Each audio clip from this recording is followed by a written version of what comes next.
Wimbledon, Federer détrôné, une occasion pour Nadal. L'insubmersible pas de 9e sacre à Wimbledon pour Roger Federer.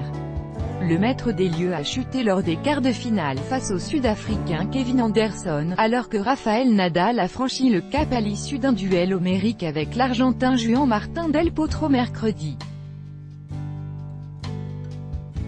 Les spectateurs du centre-court ont vibré lors d'une bataille d'une rare intensité entre Nadal et Del Potro, tout en suivant une autre bataille, grâce à leur smartphone, celle perdue par l'Angleterre face à la Croatie, 1-2 en demi-finale de la Coupe du monde de football.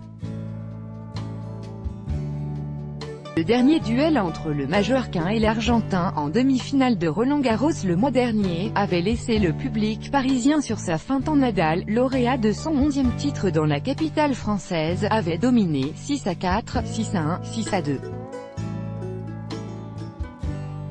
Mais sur gazon, une surface qui s'accorde mieux avec son service massieux et son coup droit tranchant comme un scalpel, la Tour de Tandil, 1,98 mètres, avait une chance d'espérer. Elle a fait mieux que ça en prenant l'avantage après avoir perdu la première manche et n'a jamais abdiqué dans le 5e set. Je n'étais pas loin de le battre, mais Rafa a ce petit truc en plus par rapport aux autres joueurs, a commenté Del Potro, triste, mais heureux, en même temps d'avoir rivalisé avec le N1 mondial. C'est dans la manche décisive que le niveau a atteint son point culminant. Dans le même jeu, le 3e à 1-1, Nadal a tenté de rattraper un smash de Del Potro, en vain, et a terminé sa course sur des spectateurs dans les tribunes. Quelques instants plus tôt, le 4e mondial avait dû plonger à la volée pour contrer un passing shot de l'Espagnol. Del Potro, de retour à son meilleur niveau cette saison, après avoir songé raccrocher en 2015 à la suite d'une 3e opération du poignet droit, a fait la démonstration de son incroyable résilience. Mais Nadal s'est montré insubmersible en sortant des coups venus d'une autre planète pour le breaker dans cet ultime acte 3-2 d'un spectacle de 4h47, mené 4-2. Del Potro s'est accroché de toutes ses forces, poussa Nadal à écarter 3 balles de débreak dans le 8e. Jeu, 5-3, Djokovic avec autorité. Le placide géant n'a pas craqué sur son service et le nain mondial a dû faire preuve de sang-froid pour boucler cette partie sur une volée de revers qui a mis à genoux l'Argentin, 7-5, 6-7, 7, 9e, 4-6, 6-4, 6-4. Nadal a enjambé le filet pour lui offrir une chaleureuse accolade sous une ovation du public.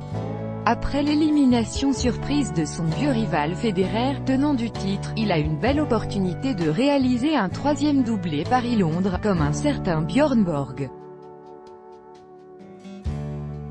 L'Espagnol Rafael Nadal, vainqueur de l'Argentin Juan Martín del Potro, en quart de finale de Wimbledon, le 11 juillet 2018. Copyright AFP, Glenkirk. Mais il lui faudra d'abord écarter un Djokovic en grand progrès, qui a éliminé avec autorité le japonais Kei Nishikori, 6-3, 3-6, 6-2, 6-2. C'est toujours un grand défi d'affronter Novak, a souligné Nadal, convaincu que le Serbe est de retour à son meilleur niveau. Il disputera sa première demi-finale majeure depuis septembre 2016 et la finale de l'US Open perdue face à Stan Wawrinka.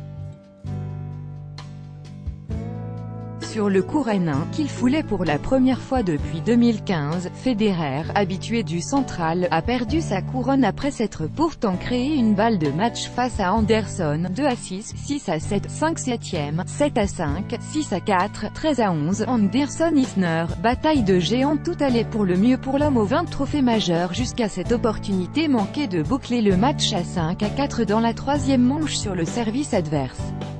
Après, Federer a passé le reste de la partie à tenter de freiner la remontée du finaliste de l'US Open.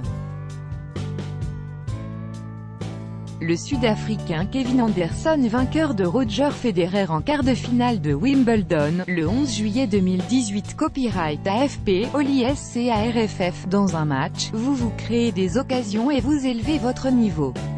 Mais aujourd'hui, je n'ai pas eu le sentiment d'avoir joué incroyablement bien, a expliqué Federer qui a subi la puissance en coup droit du 8e mondial et son redoutable service, 28s. Quand j'étais mené de 7-1, j'ai essayé de tenir le coup et de continuer de batailler. Battre Federer à Wimbledon, c'est quelque chose dont je me souviendrai toujours, surtout après un match aussi serré, a souligné Anderson.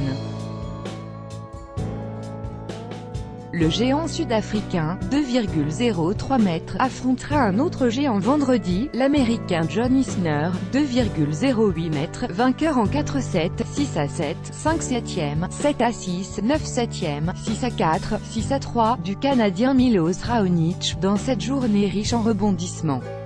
Tout droit de reproduction et de représentation réservé, copyright 2018, Agence France Presse.